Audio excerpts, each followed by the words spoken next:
Hey guys, Zangetsu134 here, and we're bringing you another GARO Chapter of the Black Wolf vlog review. We're on episode 20 now, guys. Only 6 episodes left after this one. And it's a doozy. We're finally ending the Kaoru dying of horror blood arc, which was the first 20. To be fair, it really wasn't an arc with Kaoru getting infected. It was more a plot point that followed throughout the whole show up until this point. And otherwise, it was mentioned and had moments and reasons for why Koga and Kaoru's relationship developed, and it got to this point. But anyway, on to the basic episode summary. All right, so with Jobby dead and the time limit on Kaoru's life nearly at its limit, Koga decides to venture forth into the I can't remember the name of the forest. I can't remember the name of the forest. Oh, man. I watched this episode like Sunday because I was hoping to get it to you guys then, but I just ran out of time. And I thought about doing it yesterday, but Independence Day stuff, family stuff came up. Yeah, sorry about that. Anyway, I can't remember the name of the forest. The forest where the Veronicus fruit is. In order to get the fruit so that he can purify Kaoru and save her from being infected by horror blood. However, the forest is dangerous to Makai Knights, as you cannot summon your armor in the forest, and the fruit is guarded by many unspeakable perils. So, this is a really good episode. It's finally taking that plot point that we have been waiting for to be resolved from like 19 episodes ago. Since the beginning of the series, we're finally getting Kaoru's being saved by Koga. And it's kind of an interesting way they do it. Because the forest is probably one of the first times we truly see anything of the Makai realm. Particularly something more magical. I mean, we did see it with that one horror that played games to get people's souls when he created his own pocket dimension, and we saw the Makai realm when Koga and Rei had to close that giant gate when they had to travel on their Mado horses. But yeah, in my opinion, this is where we really truly get to see the Makai realm and all its weirdness. Or at least a portion of the Makai realm. Usually the Makai realm is only really like this void that you see. Like you see in that one episode where it's a void of like cliffs and stuff. But due to the fact that it's kind of bizarre to mention, I argue that it does seep into our realm every once in a while. But yeah. And it's a really good episode, especially because it shows how much Koga has come to care for Kaoru. In fact, I think he pretty much has fallen in love with her at this point. Mostly because as he's going through the forest, he eventually finds her soul wandering there, as it's basically a path to the underworld. How very, very Dante's Inferno of you, Keita Mamiya. But basically, he has to convince her soul to go back to her body to at least give him time to get the fruit and get back to her. And it's a cool forest because it's fraught with all sorts of dangers. And like I said, Koga cannot summon the GARO armor. However, the sword is actually fully released. This is one of the few times we actually get to see Koga without wearing the armor wield the GARO in its fully unsealed form. They'll do it a lot later, particularly like when they want to show Koga inside the GARO armor. They will show him wielding the sword. Like they'll just show him like in his black bodysuit without his coat. I never understand why they always never show him in the coat. I assume it's a green screen thing. It's easier to green screen the black than it is the white, because white shows the lines and such. I don't know. So anyway. So yeah, and there's all sorts of really neat stuff. It's full of horrors because they are drawn to the Veronicus fruit. since it's a delectable treat for horrors. We also get some neat stuff like these twins that guard a fork in the road, and one road will lead to the bronchus fruit, and the other will make Koga wander the forest for all eternity. And it's a neat little thing. It's one of those, like, I'm only 70%. I only tell the truth 70% of the time. Well, I only tell the truth I'm only truthful 1% of the time, and it tries to confuse you, sort of thing.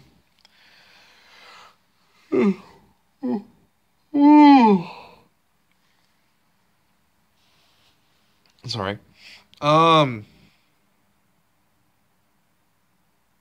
Yeah. And so it's kind of neat. Like, you get to see all sorts of really cool horrors. You get to see Koga actually fight without being able to summon the armor. That's one of the things I really like about it, because it shows how capable Koga is, especially when things are on the line, like saving Kaoru. The scene where he meets Kaoru's soul is really good, because, like, Kaoru's like, so what if I live? Like, horrors will, like, come after us all the time. Like, I've seen things that no normal human should really see, and I don't know how I can go on with that. And Koga basically has to convince her that, you know, I want you to live. I need you to live, because if I can't save you, I can't save anybody. And it's a really touching scene. I know a lot of reviewers will say that, like, Koga's like a stone slab, and I will agree that sometimes he's very wooden, but I don't think that's the fault of the actor. I think that's fault of the direction given to him. And the fact that, for some reason, stoic characters in Toku usually kind of feel wooden to me. They're usually never written very good, and sorry I burped on camera. I knew I should have done this before lunch. Then my voice would have probably sounded funny from waking up. But I think the woodenness kind of works for Koga, because he's supposed to be, like, he had given up on emotions. He had tried to make himself an emotionless weapon against the darkness, and it didn't work. And Kaoru, something on the camera. Whatever. And Kaoru kind of awoken those emotions for him. And so we see, like, how Koga has opened up and how these emotions are kind of awkward for him because he doesn't know how to use them. But he was really good. I also really like the scenes where Koga gives Kaoru's spirit, Zaruba, to lead her back to her body. And because she's just a soul, Zaruba will, like, lift her into the air and make her fly. And he fights off horrors with her by, like, spitting Mado fire out of his mouth. We actually learned that in this episode, that I think he might have done it before, but I don't think he did. That Zaruba actually has Mado fire sealed within his belly,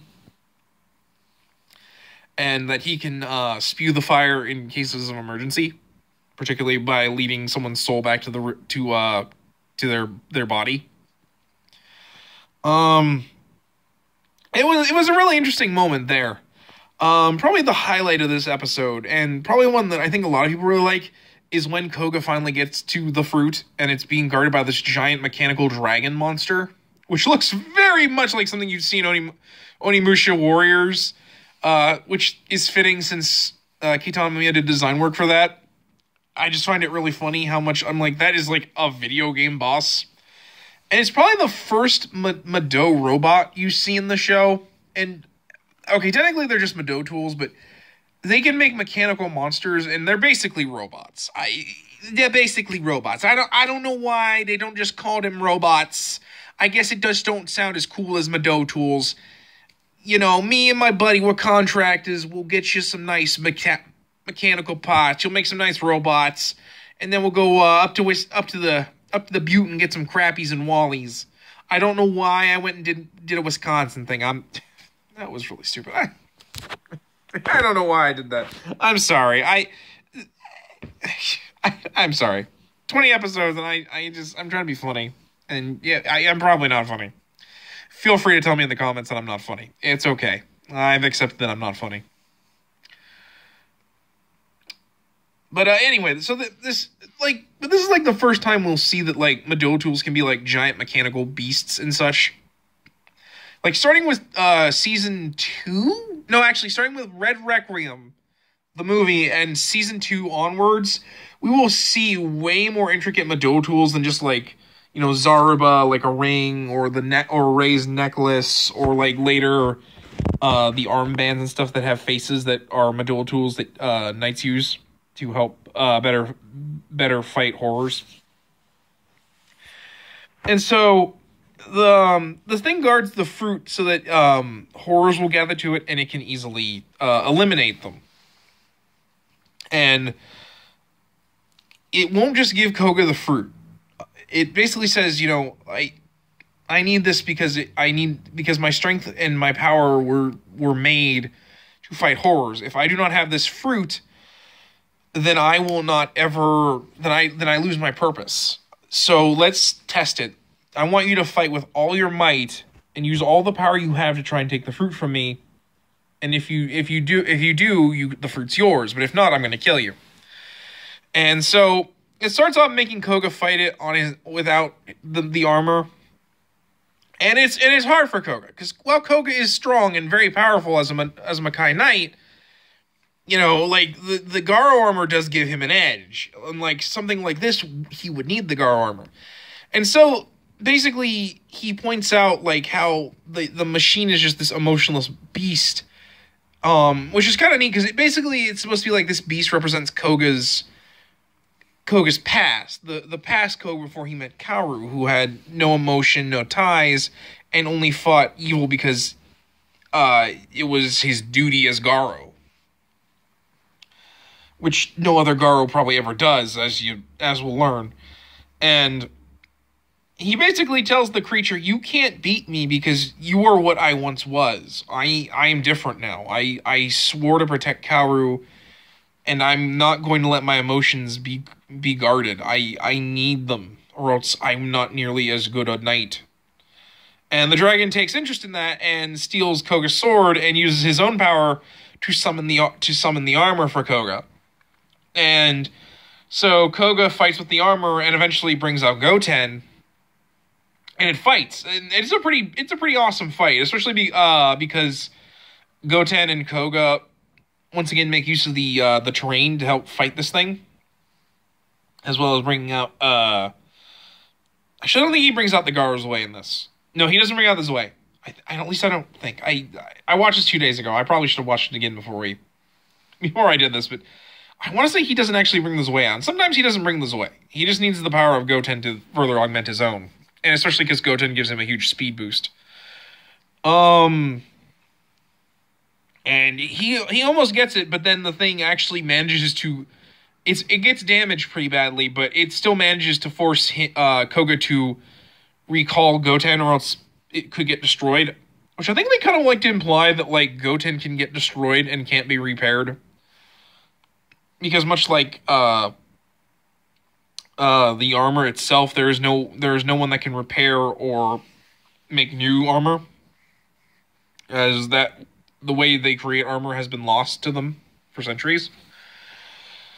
But yeah, and so just as it looks like Koga's going to be destroyed by be killed by the dragon, Ray shows up and manages to help him finally defeat the thing and get the Veronicus fruit.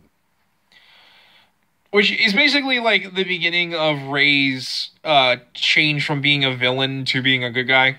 Or at least not a villain, more an antagonist.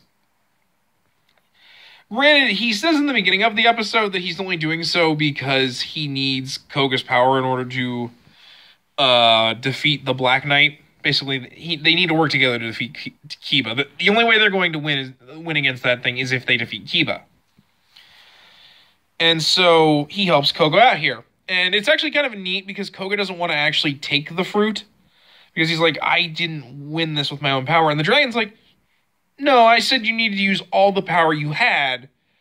And if he wants to help you, then that's clearly a power that you two share, and his power becomes yours. And I can let you take the fruit knowing that it's in the hands of a good knight. And then it dies, or rather gets dissolved, because apparently it doesn't actually have a physical body. It's rather like a construct that if it dies, it will get revived over and over again. They never really make clear what that means. I just assume that like that body is not its actual body, but rather just a construct it developed in order to properly fight horrors and guard the Veronicus fruit. And basically, you know how it ends. Koga gets the fruit in time, and Kaoru gets saved. Because let's be honest, they're not going to kill Kaoru. They're not. Especially because I know a lot of people really like Kaoru. She's all right for me. I think she's a lot better in Makai Senki than she is in the first season because she's a whiny brat in the first season. Within reason, of course. I mean, granted, she has her reasons, but I just find her better in Makai Senki. But here, it's a nice moment. I really like the fact that a lot of the final scenes are done without any dialogue. Particularly when Zero has to drag Koga back to the cabin that they're I don't really get why they're staying in this cabin for like most of these last couple of episodes. Like, I know in the next episode they go back to the mansion. I really should have gotten a pop or something. But yeah, they go back to the mansion in the later episodes. I think they brought her to the cabin because they didn't want another Makai Knight to kill her since she's so close to her time limit. And also because I think it was a safe place from horrors, even though we never saw horrors attack the mansion. So I never brought it up, but I never got why in these last couple episodes they spent in the mansion. My only other guess, and this is just because I know toku stuff, I want to say when they were making this, at about the same time, no, I don't, yeah, I think they might have been taping, or well, taping, they don't tape. Filming Kamen Rider the sequel to Kamen Rider the First, which was a dark, gritty reboot of the original Kamen Rider series. And the mansion, as well as the place that Ray was staying in when we first met him, was used as set pieces for that movie. And I want to say that the first one came out in 2005, and it doesn't surprise me if they were actually already filming for the one that, because I want to say the second one came out in 2006. I want to say that they came out relatively close together with each other. So it wouldn't surprise me that they were doing filming there, and like because the company that makes GARO probably didn't have a lot of money at the time, because GARO was very much a very small company. It was very small, and the company that made it wasn't nearly as big as it is now. Because it was a very minor tokusatsu series. As much as I love the show, it's very much kind of a fringe thing even today. Even though it's had like 5 seasons and 2 animes. Actually no, I take that back. 6 seasons and 2 animes, which apparently I think it's getting a 3rd. I think I heard in the news. But anyway, I think that's why, because they did a lot of filming there. Also, don't look up Kamen Rider the First and the Next. They're not very good. I like the first more than the next, but the next is kind of garbage. It's I might when we get to we get back to next April, because April 3rd is the birthday of Kamen Rider, and it's also my birthday. I might talk about them, but don't watch those. Those are awful. And I need to get back to GARO because I've went on a rant, but that's because I'm a toku nerd and I know a lot of toku history. But yeah, it's really neat because like there's no dialogue. Like at most you see like a scene when Koga, or when Ray carries Koga back to the cabin, he calls out for Gonza because Gonza has to be the one that has to make he has to make the liquid, or like he has to I guess juice the thing. He uses like a really outdated juicing machine to crank out the juice needed to purify Kaoru. Because I guess you don't need the whole fruit, you just need the juices in it. And so he purifies her of the horror infection. Gonza and Ray leave to give Koga and Kaoru a little bit of time alone, and the episode ends. And like I said, it's a very good episode. We finally get to see payoff to the Veronicus fruit, to Koga and Kaoru's relationship, and like the mistrust she had in him for her deceiving him, and all that other stuff. Like, I think this is where we finally see Kaoru finally understanding that Koga is a good person, even though he lied to her. That it was a misunderstanding and it was a foolishness on his part. And I think this is where we really see them actually start to form a romance. We'll see it much more in the next episode, and that episode's even better than this one. Well, I think this episode's really good. It really is one of those ones you need to watch the whole rest of the series in order to get. The next one, it does reference stuff from this episode, but it feels very much like a solo episode. Basically, it's kind of fillery, but fillery in a good way. Because it doesn't... It's just a breather episode in between the wrap-up of the first arc of GARO Chapter the Black Wolf, which is 19 episodes long, and the last arc is 5. But it's a very much a filler arc episode, or rather, maybe not filler, but rather a cooldown episode, because it feels very much like a Monster of the Week episode that we've seen before this. But it goes into more about the lore of the Makai Knights, as well as the lore and such. And such. I think that's something I've said a lot in this episode. And probably the past episodes that I've reviewed. So yeah, I think it's a very good episode. It's kind of strange seeing as how we're wrapping up the first arc of the first season. How there really is only like 2 arcs. 3 if you split the first arc in 2 and do the introduction, the arc that introduces the main cast. The arc that is Rei, the conflict with Rei and the mystery behind what's around the Black Knight. And then we get episode 20, which is a cooldown episode, and then we get into the final arc where they finally take on the Black Knight. But yeah, I mean, granted, that was kind of a pacing thing here. Especially because I think Amamiya didn't really have arcs set up in mind. He just wanted to establish the Knights, establish the world, give us a story with Koga and Kaoru being the center point, and eventually have a bad guy with the Black Wolf. Right, I'm not saying he didn't plan it out. I just don't think he had a pacing set in mind when he did it. But yeah, anyway, I'm rambling now. It was a good episode, and come back next week when we get into a favorite episode of mine with episode 21. Till then, guys, take care.